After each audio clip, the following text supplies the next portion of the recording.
Director Santiago is already on the line. Sir, pasok natin. Sir, sige. magandang hapon. NBA Director Jimmy Santiago. Good afternoon, sir. Hi, Director.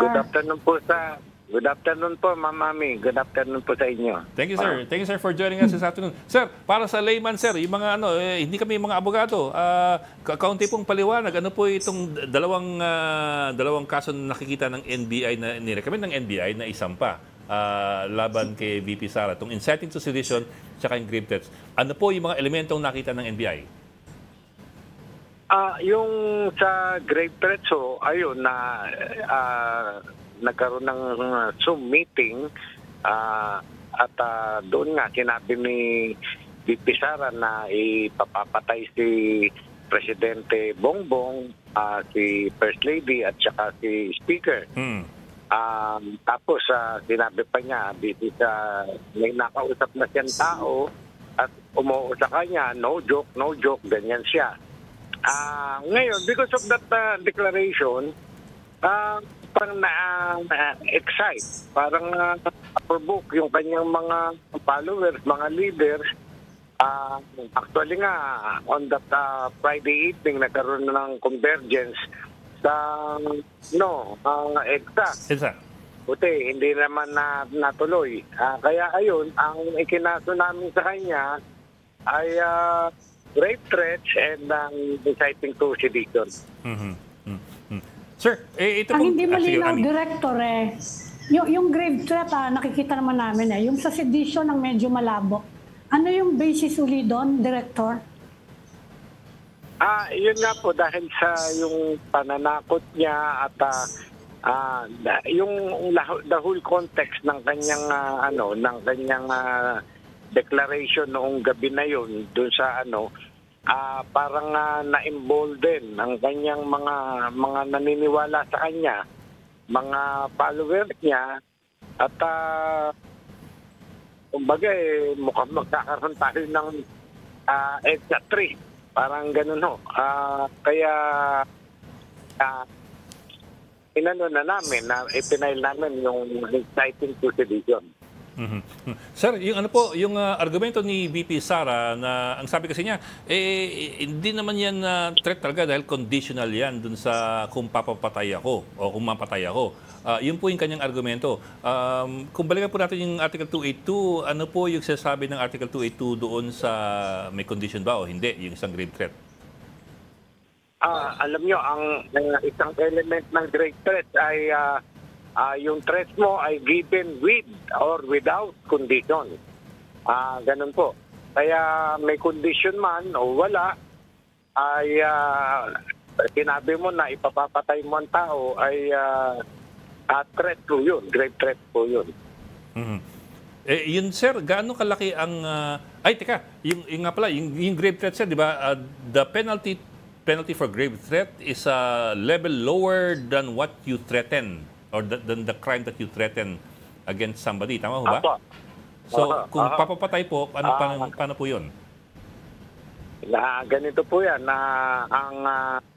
di ba, papapatay, di murder, reclusion perpetua. Pagka yung condition na fulfill, 1 degree lower. Pag yung condition hindi na fulfill, 2 degrees lower. Di reclusion perpetua, 1 degree lower is reclusion temporal, tapos bababa ng prison mayor. Tapos, dahil sa committed yun through online, yung Zoom meeting, in relation yun sa cybercrime law.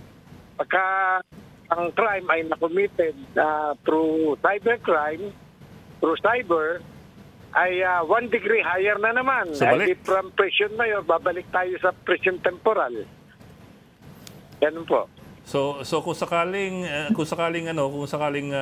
natuloy di reclusion perpetua, kung sakaling hindi natuloy, reclusion temporal. Ganun nga po. Director, hindi kami abogado. Ano ba yung reclusion temporal? Ilang taon ba yun? Yun pong prison mayor ay, kung hindi ako nagkakamali, 6 months and 6 years 1 day to 12 years prison na mayor yun. Yung presyon ay yung temporal, 12 years and 1 day to 20 years. 12 to 20. Pwede po ba magpiyansa para sa grave threats or sa inciting Pwede to po. sedition? Pati sa po, sedition? pareho. Pwede po. Pwede po, pwede po. Available po pareho.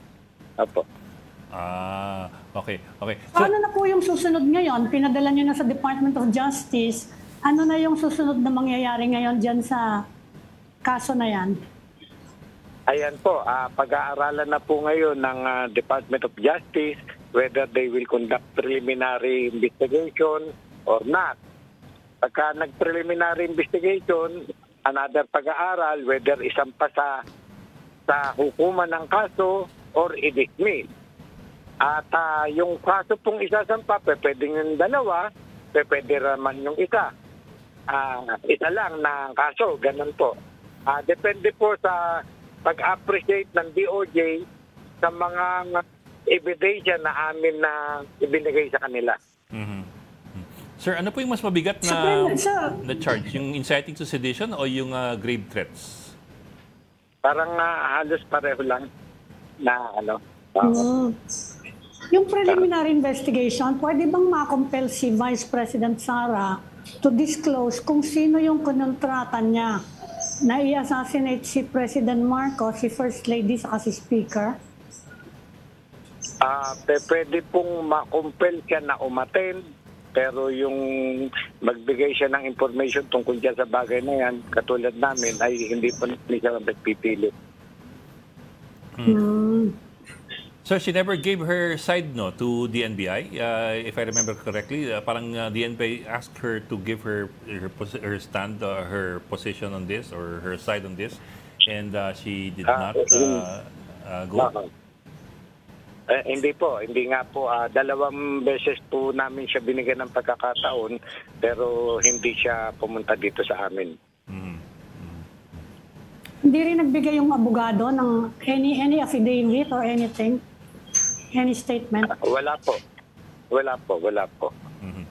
Sir, kayo po ay dating hukom, di ba? If I recall correctly, QC ba or Manila? RTC. RTC po. Judge.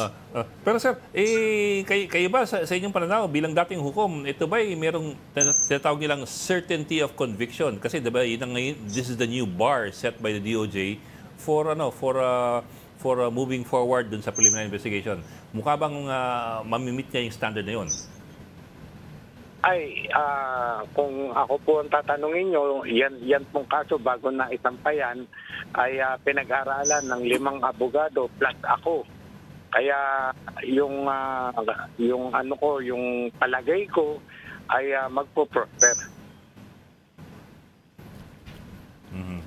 Kapag Vice President po ang kinasuhan ng ganyan, hindi naman immune yung Vice President from criminal prosecution eh. Pero ano po ang mangyayari kung sakasakaling ma-convict ang isang sitting Vice President? Ayan po ang isang tanong, hindi siya immune from suit, but then ang constitution natin ay sinasabi na she may be removed by impeachment.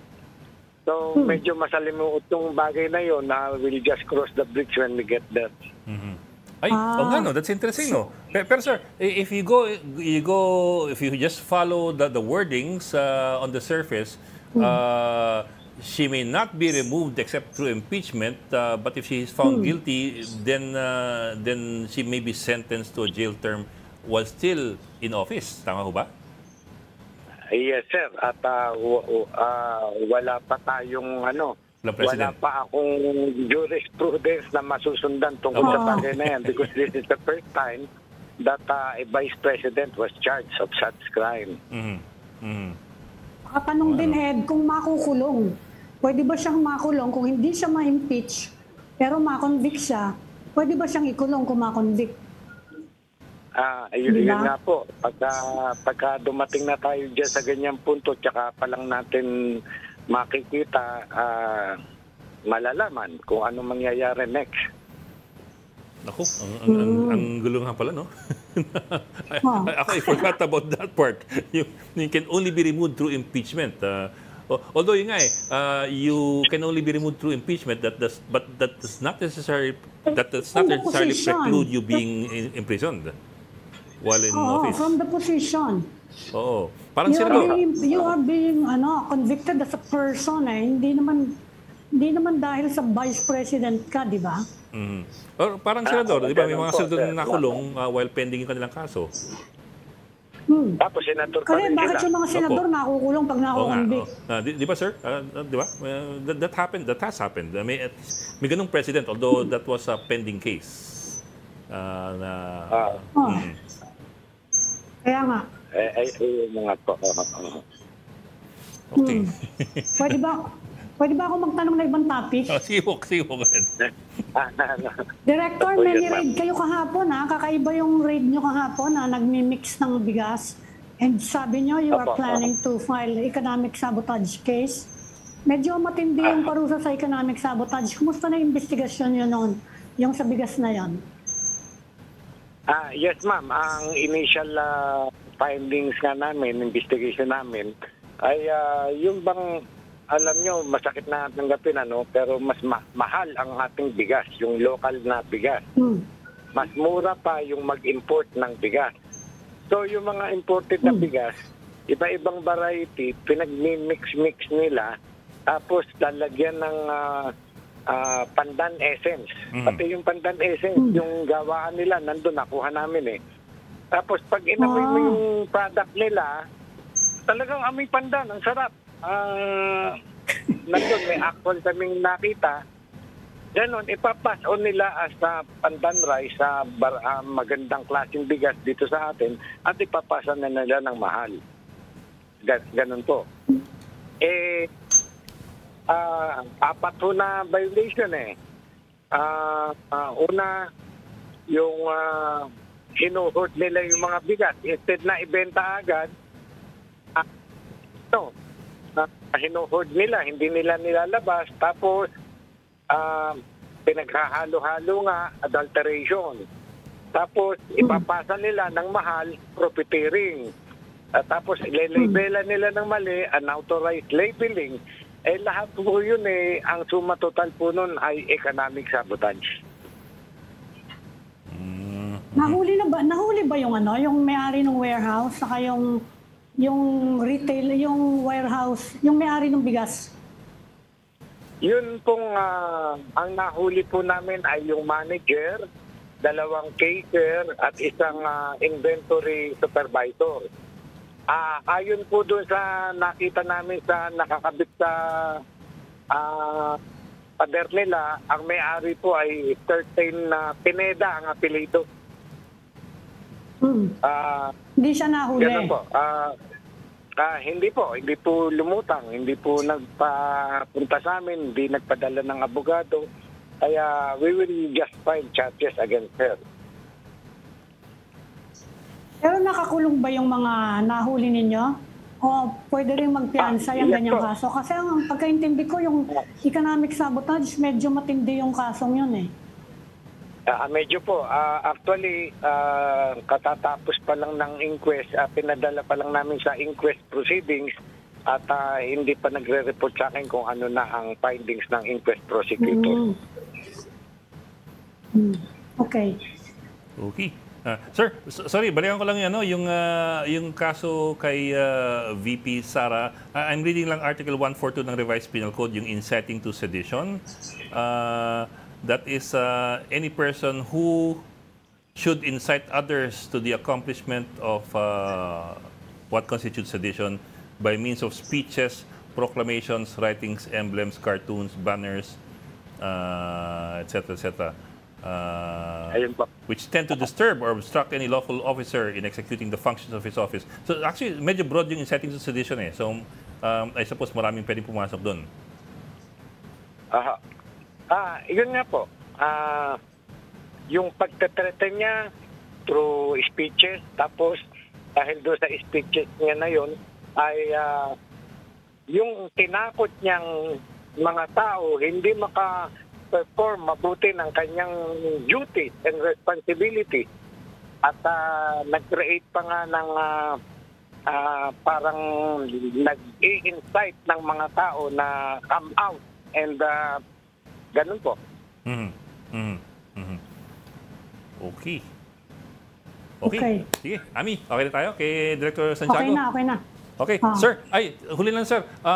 May napag-usapan mo ba kayong timetable as far as yung recommendation ninyo at yung preliminary investigation ng DOJ is concerned dito sa kaso ito? Nasa ano na po, nasa DOJ na po ang bola. Bahala na po sila mag-weigh ng aming isinampang kaso. Opo. Okay, maraming salamat po si NBI Director Attorney Jaime Santiago. Thank you sir for joining us this afternoon. Thank you, Director. Salamat po sa inyo at sa mga nakikinig sa atin. Salamat po. Thank you sir.